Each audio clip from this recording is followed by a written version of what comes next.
I was bitten by a poisonous snake. In panic, I grabbed my phone to call for help, but my hand trembled and the phone fell into a crack in the rocks. With no choice, I gritted my teeth and sucked the poison out of the wound. Staying conscious as best I could, I forced myself to run back to the cabin in the woods. I couldn't afford to collapse outside and be eaten by wild animals. Soon, my breath grew shallow and my mind began to fade.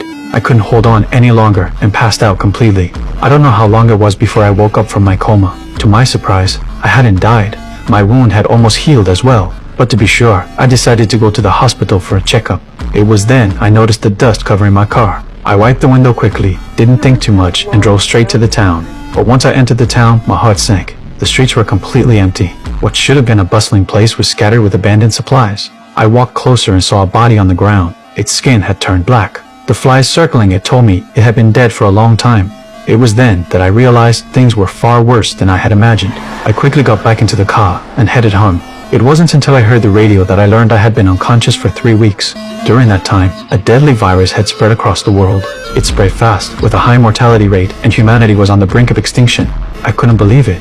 I hurried home, but when I saw my parents' bodies, I had to face the truth. I thought there might be other survivors. So, I started searching the town, but all I found were ruins everywhere. I decided to drive to the big city and keep searching. However, the city was still eerily silent.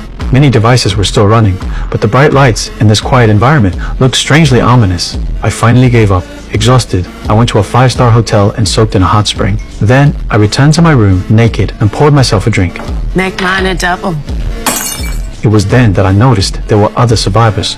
I hurriedly covered myself in embarrassment. Through their words, I finally understood everything. The government had tried to stop the virus from spreading, but all the vaccines were ineffective.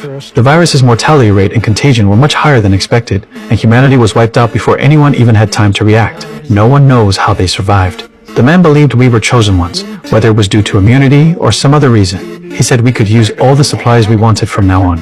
I didn't agree. I knew that in the end, water and electricity would run out, and most food would expire and rot.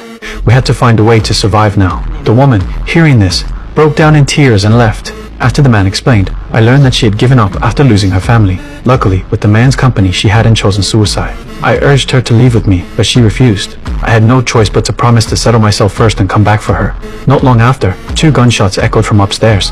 Left alone, I completely broke down, pressed the accelerator, and thought about ending it all. At that moment, a little dog suddenly appeared in front of my car.